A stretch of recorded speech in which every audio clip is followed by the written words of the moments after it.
Thank you very much. I presume everyone's in the group now, so I'll just crack on and tell you a little bit more about today's session.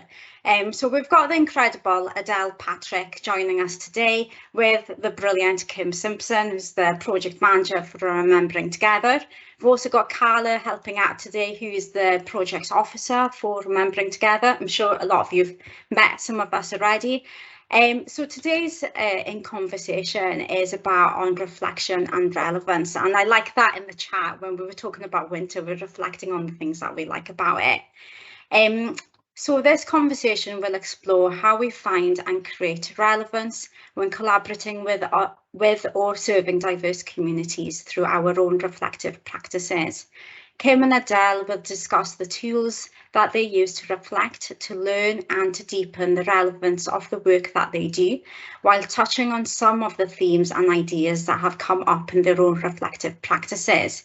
Adele herself has been developing an innovative cultural projects rooted in qualities for over 30 years, is a co-founder of Glasgow Women's Library. If you've never been, go. It's an amazing resource. I love it.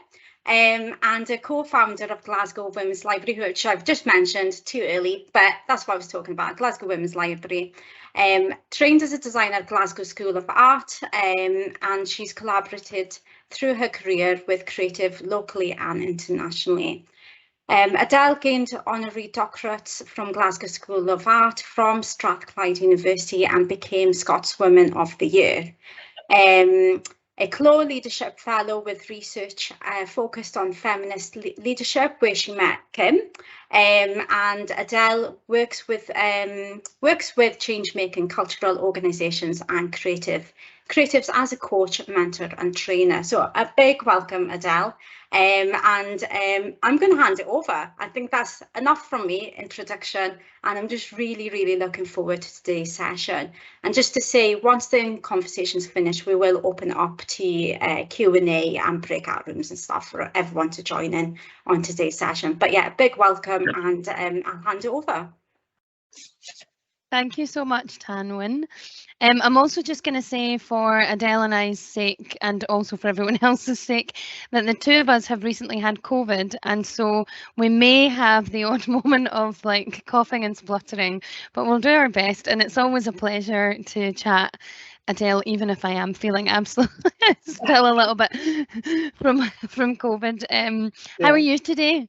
Oh, really welcome. I mentioned earlier on, this is day one of getting a negative test after something like 10 days or whatever. So I don't know whether that has just made me feel like, yeah, I'm back in the world again. But yeah, really happy. I suppose this is really timely to be coming back into the world, thinking about the things that we're going to be discussing today. It feels like a really lovely, timely sort of re-entry point. Yeah, good. I'm glad we can do that. So I was going to start just by asking, we are going to do this as a proper in conversation, so I'm going to try and forget that you're all here, because we can get into some really rich territory, I think, when we're just reflecting with each other. But I thought just to start, we could say a little bit more about who you are and where you're coming from. So obviously Tanwyn's given a bit of your sort of professional experience, but who are you? Where are you coming from when thinking about these sorts of things?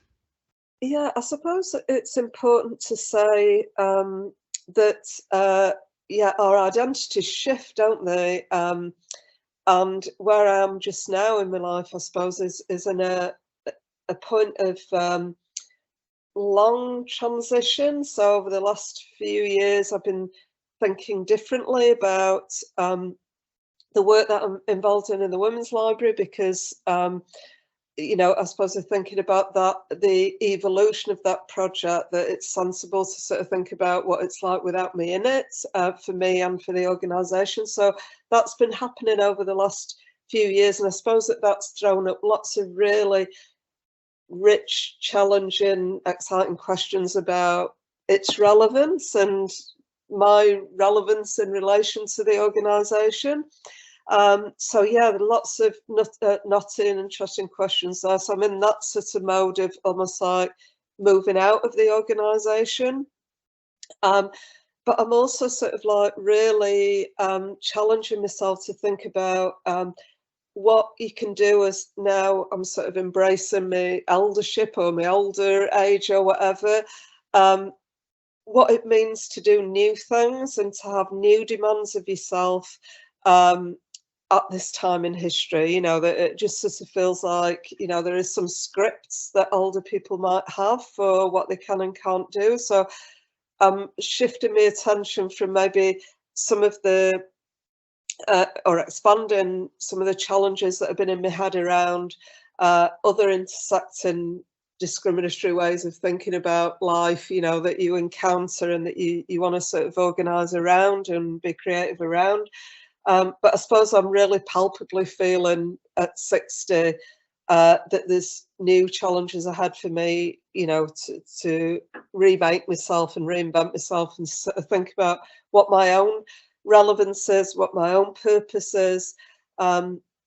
I suppose some of the things that, just very briefly, I have been trying to be, I know today we're talking a lot about reflection and how we can do that in as sort of like meaningful a way as possible. And one of the things that I have done over the last wee while is to sort of try to be quite explicit about the demands that I'm making of myself.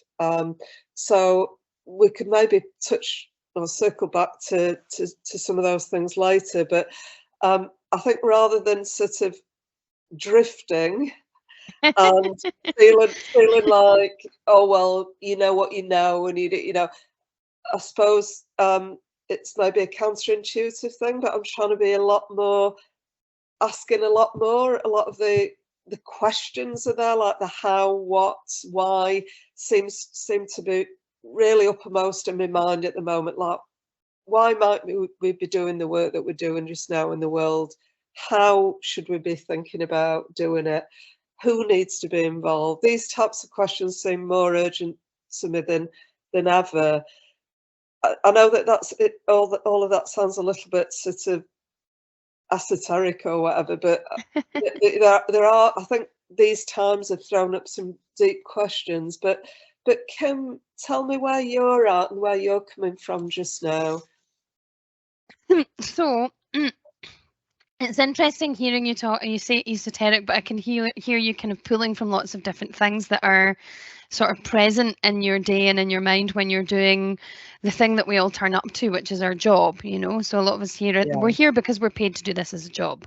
However, I am only and have only ever really been interested in doing jobs that I find meaning in.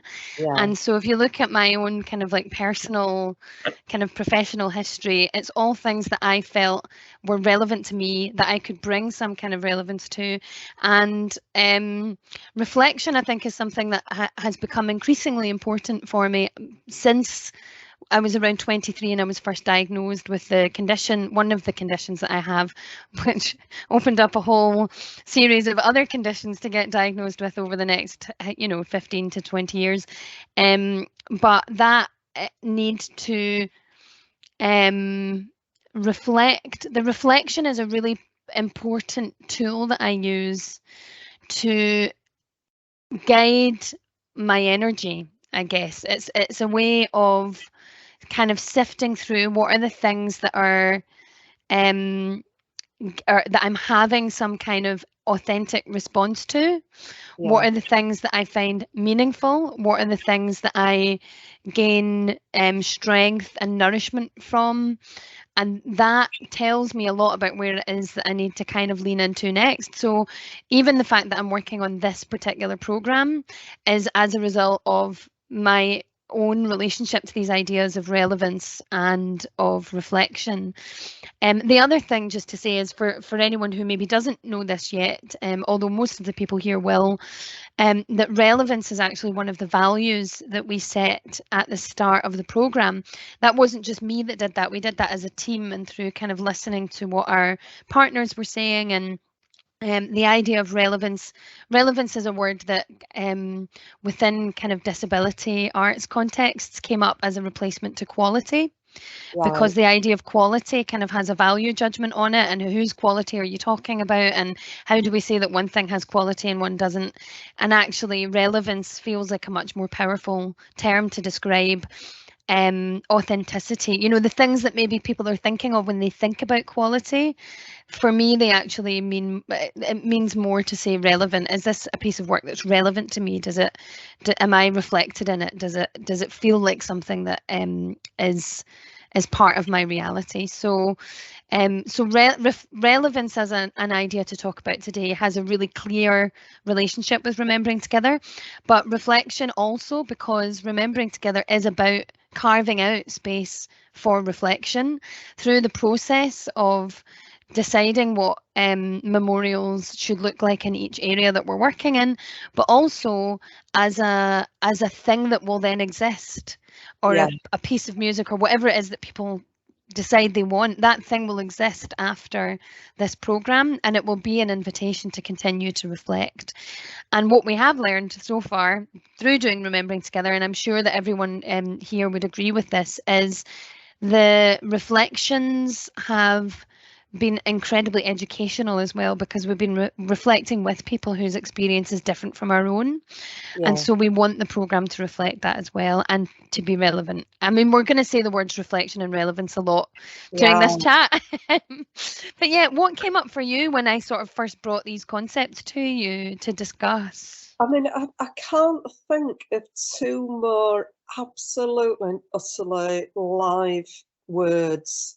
Do you know, I just sort of feel like, for me personally, but also just sort of in my encounters with creatives and communities and colleagues, and, you know, that certainly the term reflection has got this sort of completely different sort of I'm going to say relevance, but completely different freighted meaning over the last several years in the life of the Women's Library. And I suppose, so I want to say right at the outset, these two terms are charged beyond measure. You know, they're important beyond measure for me and for my colleagues as well, and for others that I sort of I'm connecting with on a sort of like, you know, shared values and working together, processes that are going on almost like in the undertow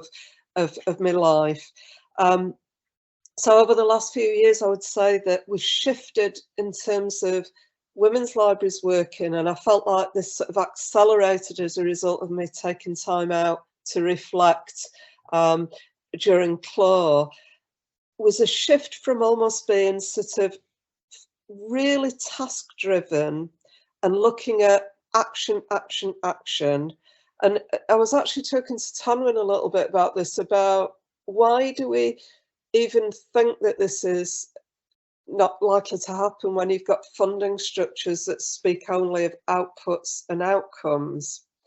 To shift from that to becoming almost like literally slowing the pace, literally slowing the amount of things, actions, tasks, and so on and so forth, to a very much more iterative, consciously reflective mode. And for me, and here I want to sort of pivot into the sort of like relevance side of it, it's the two terms are absolutely and utterly sutured together, because I suppose the reflection is not just because, oh, it's a good thing to do and it's nice to do and it's good to sort of like have thoughts about how things went and so on and so forth. This is part of the responsibility that I feel that I have. My colleagues certainly are signalling that it's critically important to them in terms of accountability. And I suppose there I'm thinking there about, well, what do we mean there? You know, and that idea, I love the way, Kim, when you were describing remembering together, in essence, you're talking about remembering. So there's some sort of sense of drawing on people's feelings, thoughts, and memory. But then you were talking about things being created that are going to speak into the future and have a land with people into the future. So it's almost like this sort of really charged, really important pivot point, isn't it? To sort of like hold the space for a proper recognition of all the different ways that people have felt, of what they've experienced, what they know, their knowledge, but also drawing on all that kaleidoscope of different ways that people need to be heard in order for the very, very different things to sort of like surface that are going to be there into the future and so on. I suppose that's a mechanism now in Women's Library that we have on a micro and a macro scale. So say very briefly, you know, like at our team meetings for many years now, we've had this sort of idea of like making sure that everybody speaks about their helter-skelter, rather than, I think in times past, you know, it's either been sort of people going, I've done this, I've done this, I've done this, I've done this, as some sort of like, I am doing work and I am doing as much as I can, to really recognising, well, you know, I've had challenges and positive things happen this last week, and these are the areas where I need some support, or these are some areas where I feel that the click's not happened, or there's been some disappointment around it, or there's, so just that sort of notion of like the helter-skelter for each person. I'm actually sort of wondering whether we might not change that term, because the helter and skelter suggests a pace that is not really where we want to be at the moment. But so yeah, all I wanted to sort of express really is this sort of idea of relevance and of reflection almost being determining everything now, you know, not being actually something that you would do like an evaluation at the end of a project as a necessary evil, but actually something that is at play in everything that's occurring, whether that's on a micro or a macro level. I don't know if that's there's loads that resonates in there, but something that's relevant to me right now is that my cat needs out the room, so give me 1 second. Otherwise she'll just keep crying and scratching and we'll be here forever. Looks like Kim's going off on the riverbank there. Kim, it looked as though you were just having a lovely little amble on the riverbank there. It was so beautiful. And it's quite funny because you start to look, sometimes you get this ghostly reappearing and stuff when you've got the background set. Sorry about that. She was just scratching away. The things, so when you were chatting there, you know, it was funny when you were talking about the task-driven thing, because one of the reasons I approached you is we've been having conversations for a few years, and you know, I'm always looking for an excuse to talk to you about something, Adele, but the thing that made me want to talk to you about this in particular within this program was because I'd been reading your blogs. Yeah. So you've been in a practice of blog writing, but you were telling me that this is, or it says also on your blogs that you record them. Yes. Or you record your thoughts and then you'll kind of pull out some blogs from those. And there was one I had read which really resonated with some of the things that were coming up in this program around uncertainty and trusting process. And, you know, there was something, I can't remember exactly which one it was, but I just went, oh, I need to get Adele into a conversation. And then I actually read another one this morning where you talked about Chronos and Kairos. Yes. So these kind of Greek concepts or these two sides of time.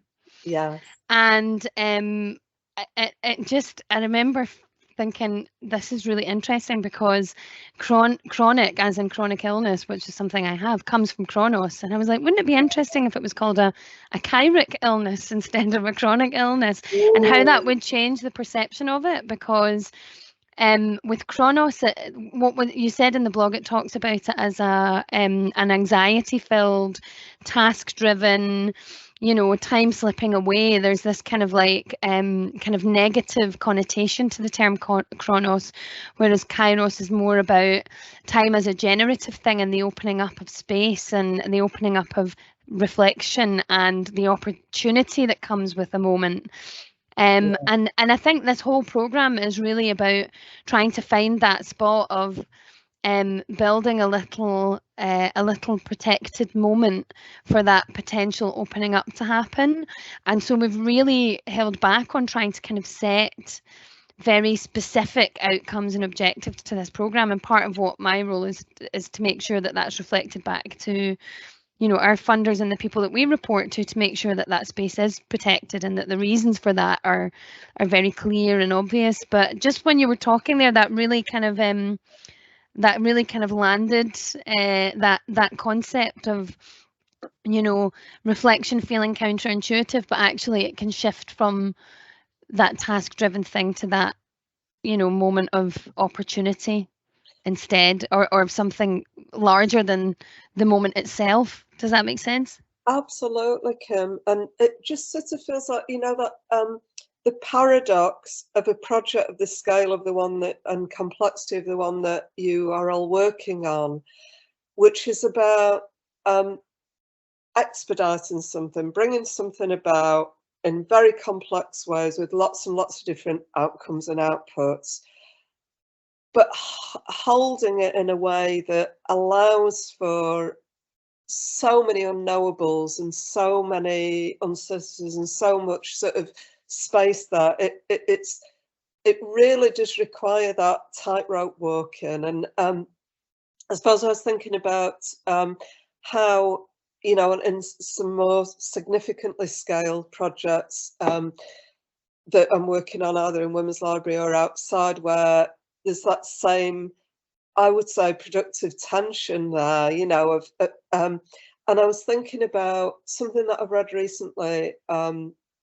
It's by a guy called Frederick Laloux, and it's called, I'll send you the reference to this, but it's Reinventing Organisations. I don't know if you've read that already. No. But it's a really brilliant, the Frederick Laloux is trying to sort of talk about self-managing organisations, and really coming up with some incredibly challenging and exciting ideas about this, you know, and about how we might think about relevant, reflective organisations into the future. But there was one really beautiful bit that I was thinking about when you were talking about this idea of where remembering together is going in terms of being responsive or working on reflection, and working iteratively, and how a lot of people might feel challenged by that way of working, but it's almost like the only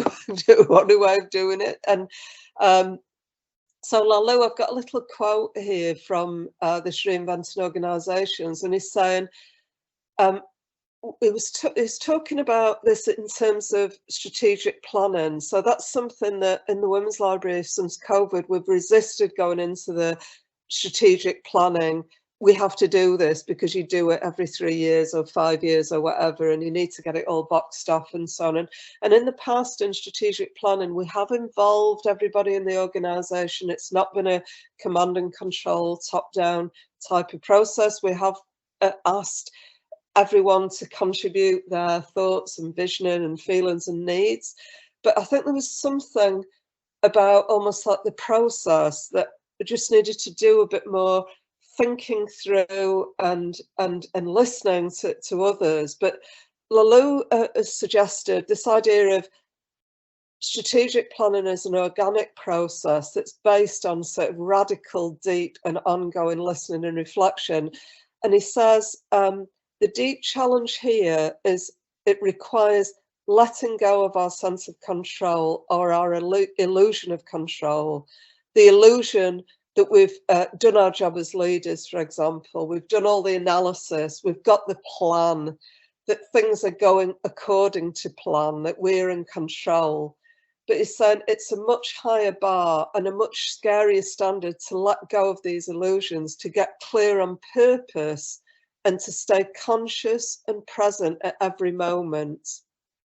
So my questions really are, what might this mean for us in the organisations that we're working with partners, with these different stakeholders that we've got, and how can we and they learn to sense and respond going forward? So it was that book, Kim, that I mentioned to you, this sort of idea that they're proposing this idea of a strategic plan.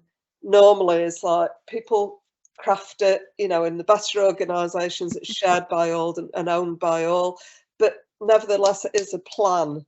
And you can get really, really fixated on the, well, these are the outcomes, these are the actions, these are the things, and like, where are we on that?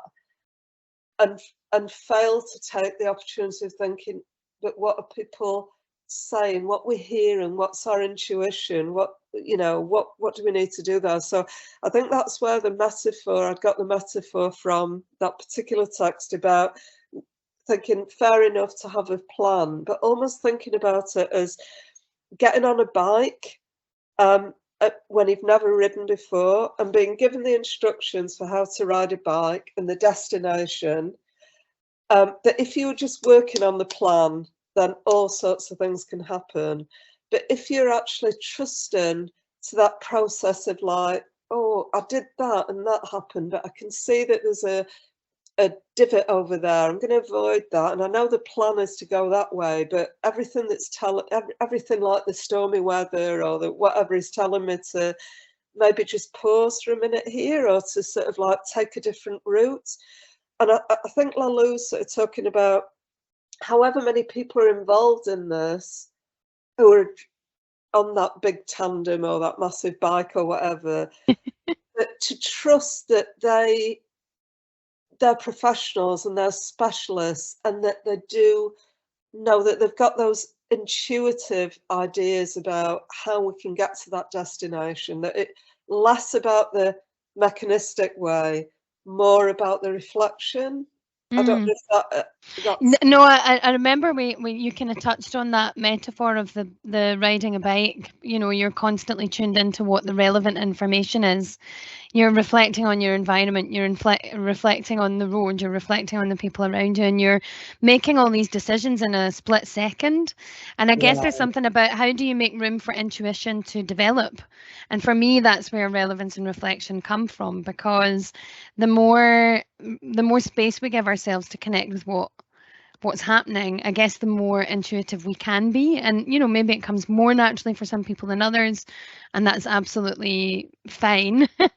And, you know, we're all different, we all have different strengths, but that I think worked really well for me in thinking about what is it to put it back into sort of terms that make sense for remembering together.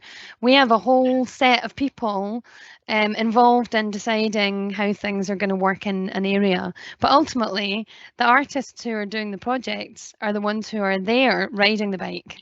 So we have to be able to let go of the sense of control, which was something that I found hard at the start of the program. You know, it's very natural to want to control every outcome. It's very natural to want to say, we can definitely do this, we can definitely do that. And we had a real challenge of communication initially, and trying to kind of describe what it was we were doing without ever saying this is what the memorial should look like. You know, it's like trying to, you know, and that's challenging for anyone, and it's particularly challenging if you work in an organization that tends to favor this is what we're doing, and then you're really just working out how to get there, but we don't even really know what's going to come out at the end of these. And even if it is, and will likely be, you know, lots of things that have a similar flavor, they have been arrived at in a way that is about listening, responding, reflecting, finding what's relevant, you know. So yeah, I find that a really useful metaphor, because, you know, only one person is riding on that bike. Potentially it's a tandem, maybe it's got 3 people on it, but ultimately they're the ones who are riding the bike. So we need to transfer as much support, you know, cheering on, but not necessarily be trying to control that. And I think that sense of uncertainty is a big one that's come up again and again. You know, the project itself, Remembering Together itself, has a lot of uncertainties within it. Right now we're waiting for a funding decision. You know, there's lots of things that are changeable. It's uncertain how communities will respond when invited to participate in this project, to co-create with us. It's uncertain the world that the program exists in, you know, the kind of it's uncertain how people are going to respond to COVID anyway. You know, you have all the kind of divides around whether people are in a place to remember and reflect, or they're in a place to just move on. And again, both of those things are okay. So, you know, there's these kind of layers of uncertainty. And so what I'm always interested in is, what can you make certain within that uncertainty, or what are the tools that help to cope with uncertainty? And I think for me that is about reflection and relevance, and why we kind of brought it back to this. I'd love to hear a little bit more about how connecting with these ideas of relevance and reflection have. One of the things I'm always struck by about you and about Glasgow Women's Library is that when I first became aware of it, it was a very small organisation, and I know you started off as a sort of collective, and now it's this kind of huge building. You know, in Glasgow, it's a much larger organisation. It's a much potentially could be described as being an institution. Yeah. And I, from knowing and working with you, know that you have been pretty uncompromising about how you get to that.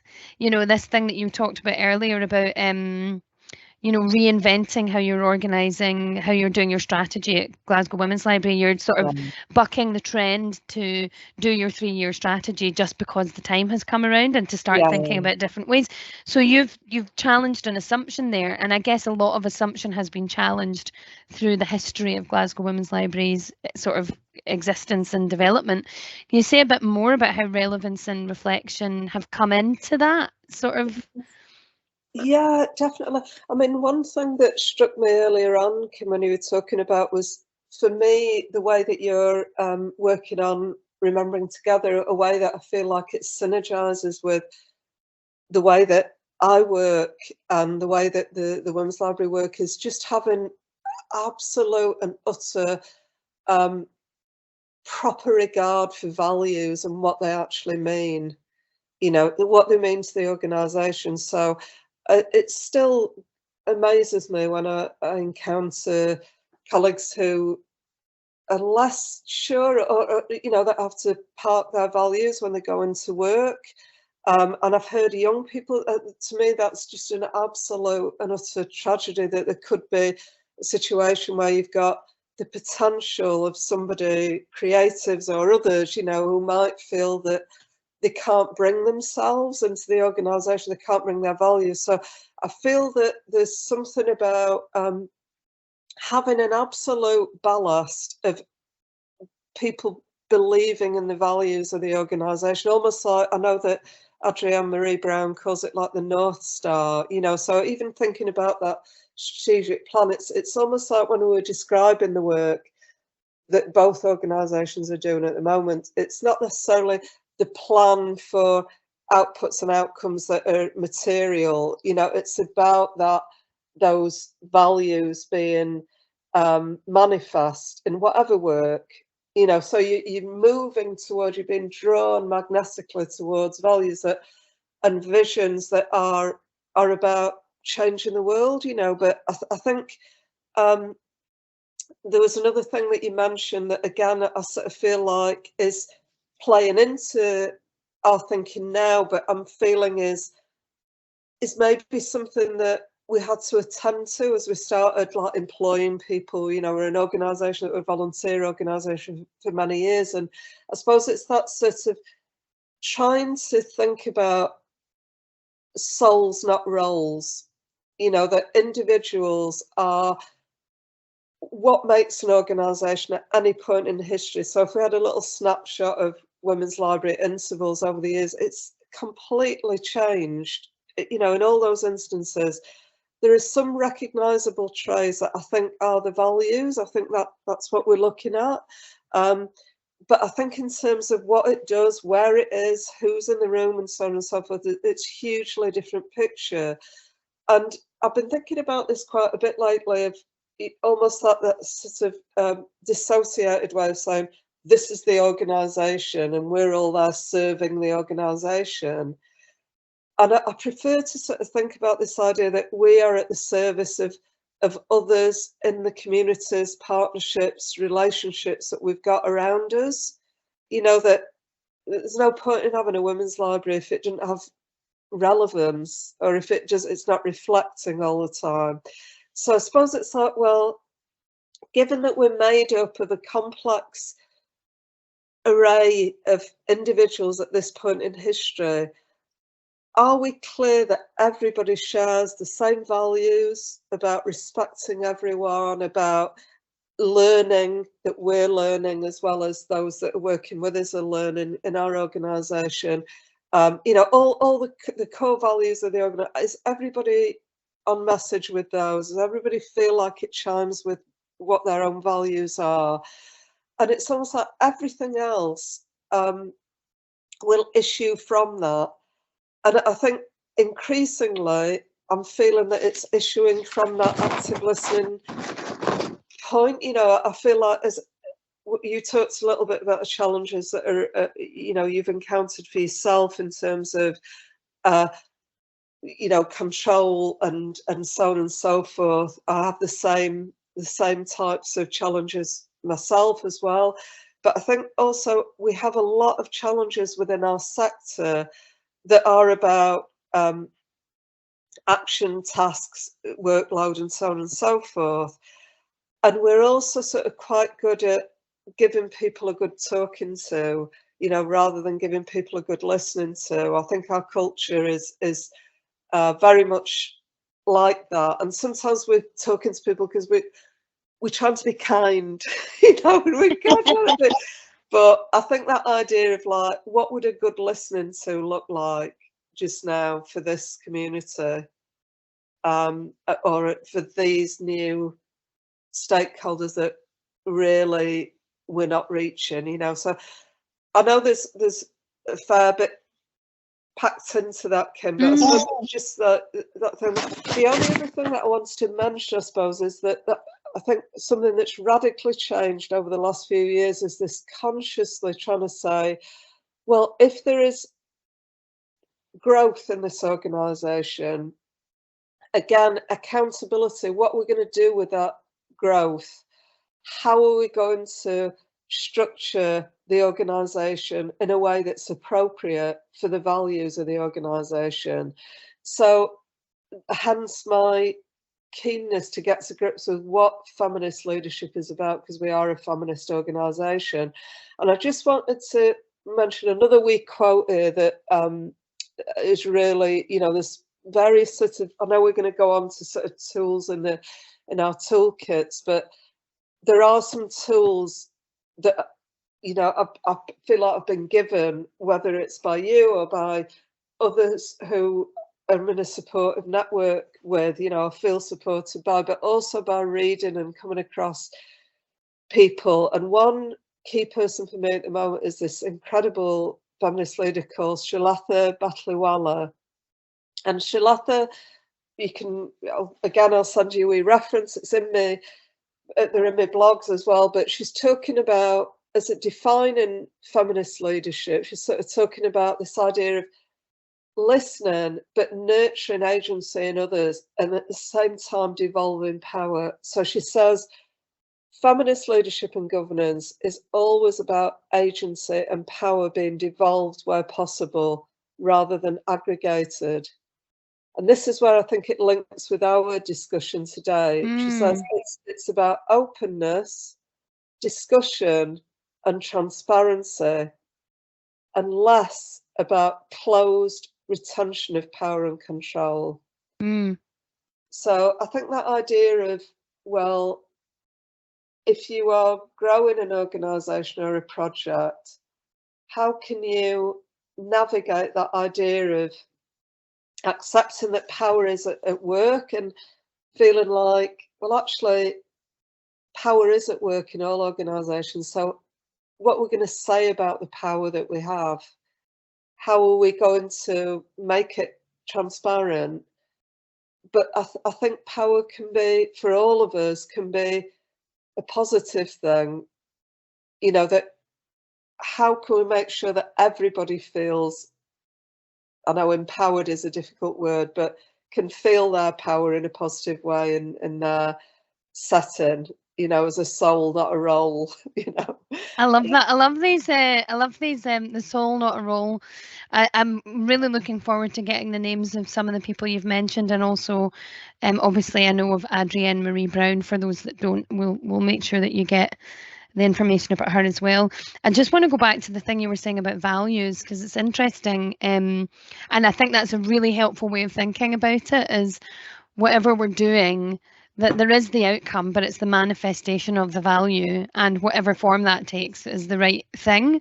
Yeah. However, the other thing I wanted to think about was reflection as a way to understand values, because obviously when I say a word like relevant or aware or honest or welcoming, these are our values. They mean different things. You know, like what Yeah. you immediately think of is not necessarily going to be exactly the same thing that I think of. So personal reflection, finding our own sense of connection and relevance with these terms as well. Like, what does aware mean to me? How do I want to manifest that? What's my contribution to manifesting these values within this group? But then there's also the reflection together of, you know, we in our team had to kind of agree a sort of, you know, what is our understanding of these terms within this program, because where they come up, it will mean something different to different people. There's also something really interesting in there about co-creation, when you were talking about respecting and learning,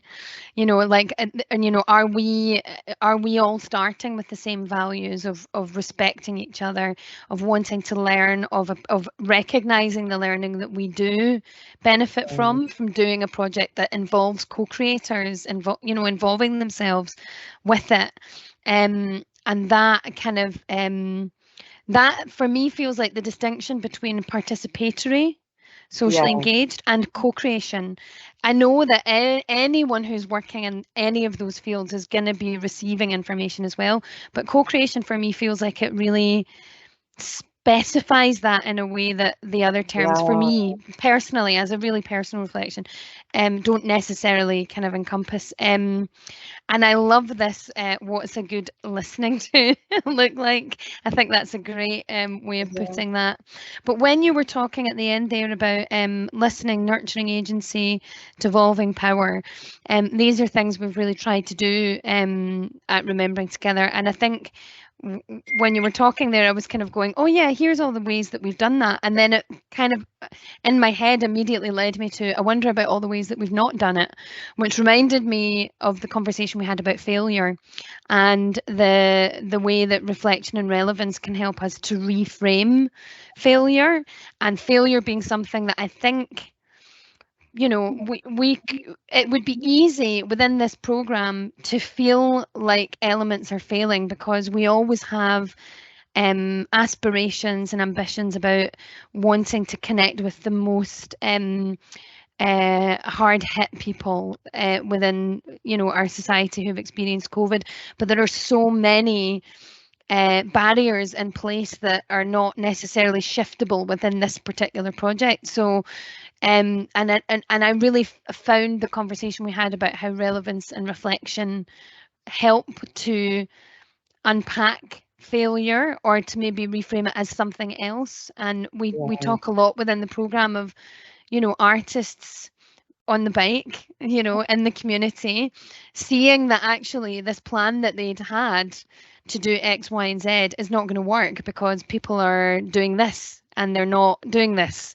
And so that kind of, that could be perceived traditionally as a failure, but it's not. It's just a moment to reflect and to say, well, this isn't relevant to this community, so how do we find what is relevant to this community, and to refocus and to redirect rather than to say that's a failure.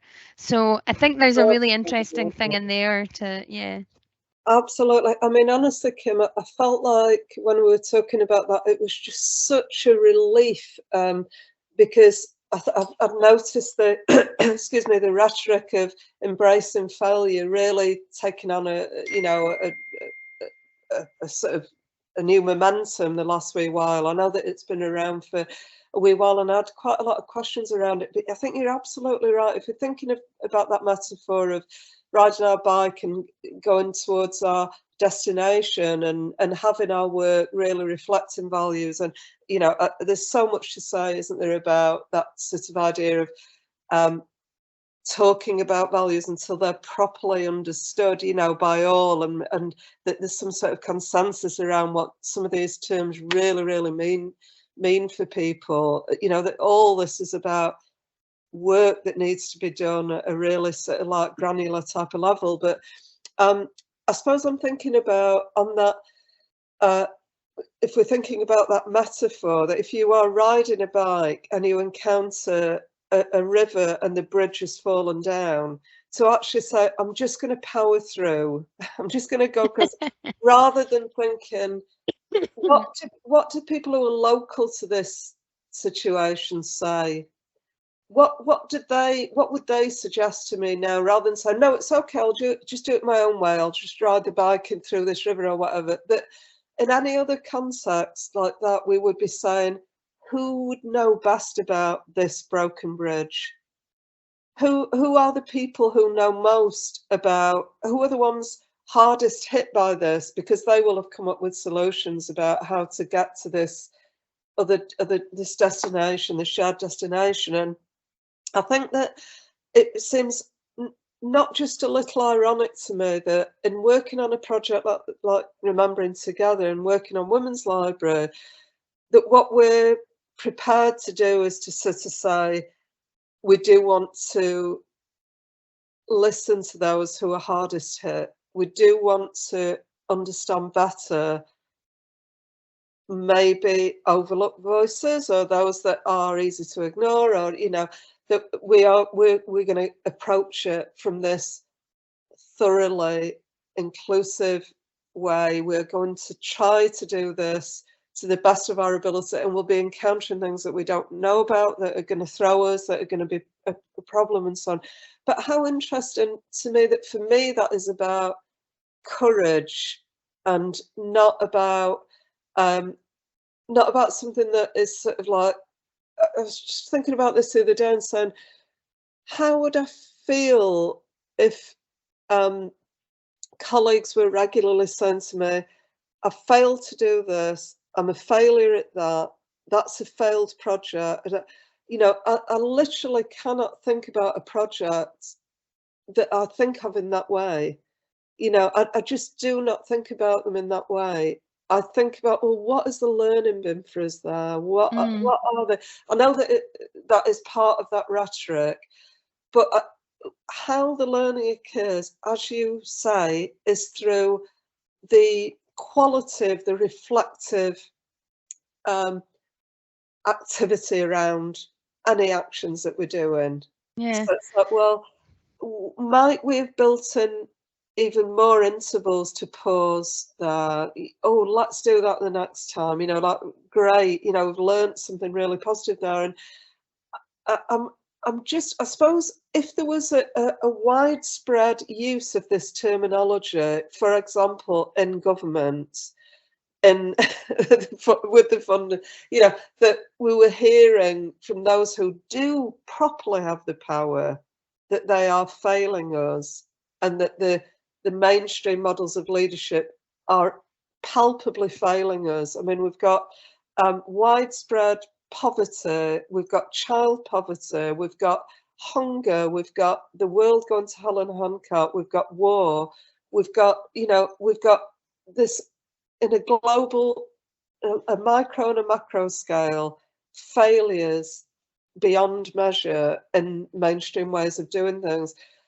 For me, it feels more than ironic. It feels wrong that those organisations that are trying to do things differently based on values that are rooted in equality should be the ones to be sort of saying we're failing. It feels like other terms, like we are a reflective organisation, or we're an organisation that's focused on our relevance, and we're happy to flex around those. It feels like a more productive way forward. Certainly from my experience, there's still a hell of a lot of people who are doing brilliant work who are dogged by imposter syndrome and other things that mean that they're all too readily happy to know that they've failed at something. I don't feel like it's my job to sort of like underline that, or anybody else's job to underline my failures. I do want challenging questions, but I don't want to be saying I'm a failure, you know, when I could be saying I've learned a massive lesson there and it's something I'm going to do differently. Yeah, yeah. I found that a very helpful aspect of our conversation, because I did have an enormous, I felt failure kind of early in my career when I was doing a big program, a big project in Inverclyde, and it was but it was a participatory project, and we had the funding, we had the partners, we had all the rest of it, and I pulled it because I felt you talked about moral injury. I felt like I was really experiencing that moral injury, where I had a sense that what Inverclyde needed was a project that was authentically connecting with the people there, and then I was inviting this company who weren't really interested in looking at how they were going to work there. So it was a I remember this kind of moment of going, it feels like counterintuitive, as you say, to not just push through. And it took me a long time to frame that as a learning experience. I saw it very much as a failure tied to my condition, tied to me not having capacity, not having resilience, not being able to blah, blah, blah. But actually now I see it as my unique life experience was what made it possible for me to say, this isn't the right project, this isn't the right time. And despite the fact that we have the money, despite the fact that we have everything in place, no people in this community have been involved yet, and if we're going to do it, it needs to be pulled now. So now I look back on that because I've reflected on it, and I thought a lot about relevance, that I feel much better about it. I'm really we have like we always have a problem with like chatting loads. So what I'm going to do is I'm going to bring us back to what are the kinds of tools that you use to stay relevant and to keep reflecting. And then, or I mean, I know like for me, it's always about reading, being connected to people that I can have conversations like this with. It's working collaboratively with the team. We all work together on things, so it's very rare that I would go away and just like do something. It's far more likely that we would work as a kind of collective to develop things. But yeah, for me personally, it's reading. But then one of the other things that I sent you in that voice memo was, even when I'm binge watching Netflix or playing a computer game, there's usually something going on where I'm like connecting the dots of what I'm doing in my professional life to, you know, this kind of like visual problem solving game that I'm playing, where it'll be doing something for me. So what about you? We know with the blogs, Adele, because that was one that I kind of picked up on. Yeah, what are your... Yeah, I mean, the blogging thing has been an interesting thing, and again through Claude, just sort of trying to think about what do I need to have in place to make sure, because I suppose as you get older, and maybe it's the case at any age, but certainly I feel like some things are hardwired, and to actually change things up requires types of discipline sometimes for me. Otherwise I just sort of default to old ways of doing things. So that's a new one for me, was sort of speaking things out loud. And I know, Kim, you are a real champion of developing a coaching culture, and that's something that we're doing in the Women's Library as well. So I'm a real coaching fan, but managed to get, I think there's 16 of us now in the library who've had, you know, this sort of relational dynamics coaching training now. And I feel like those, almost like those sort of coaching itself as a reflective practice across the organisation and between individuals is obviously you're building on almost like that intuitive, sort of like supportive, encouraging way of being with others. But I think coaching is asking those questions all the time. You know, it's asking questions. So there's a sort of reflection sort of built into it. So I think coaching has been a really, really important thing just for me to feel like I have a coach, to be coached, but also to have coaching conversations with people. I think throws up solutions that are completely different from the ones that you might offer as a gift in a mentoring context or whatever. So that's really important.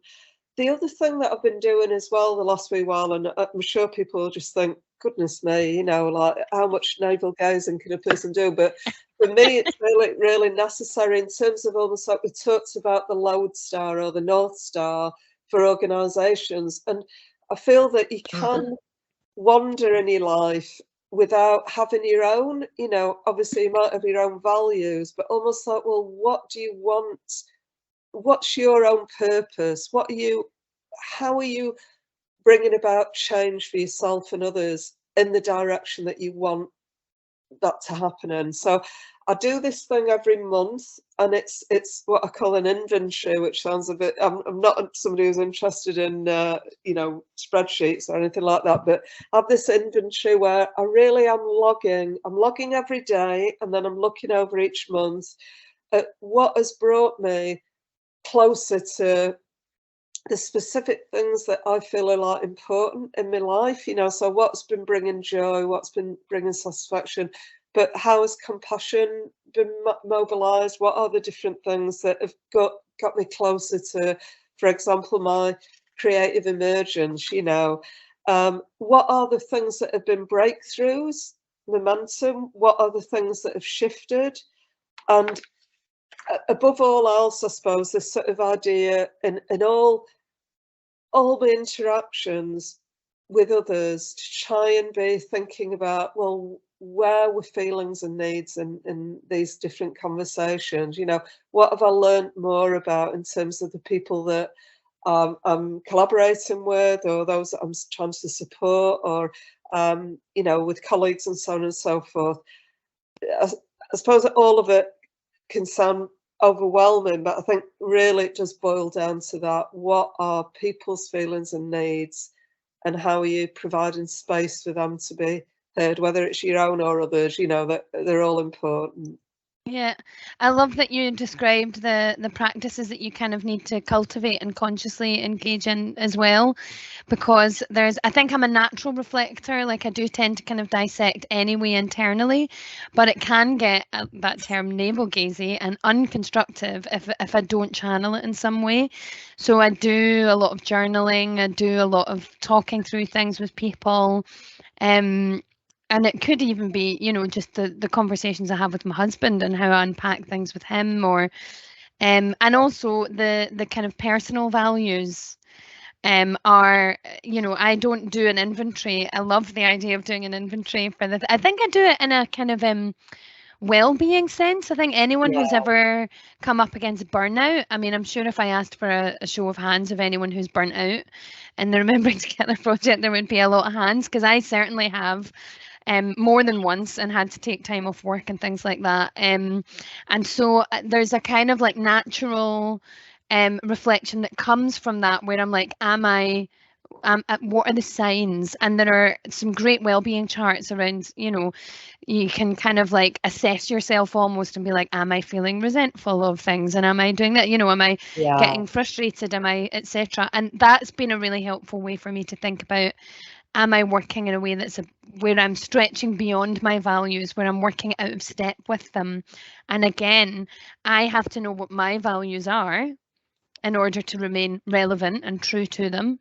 And I also have to reflect on that in order to make sure that I'm always aware of what they are. And even arriving at them in the first place required some very active reflection as well.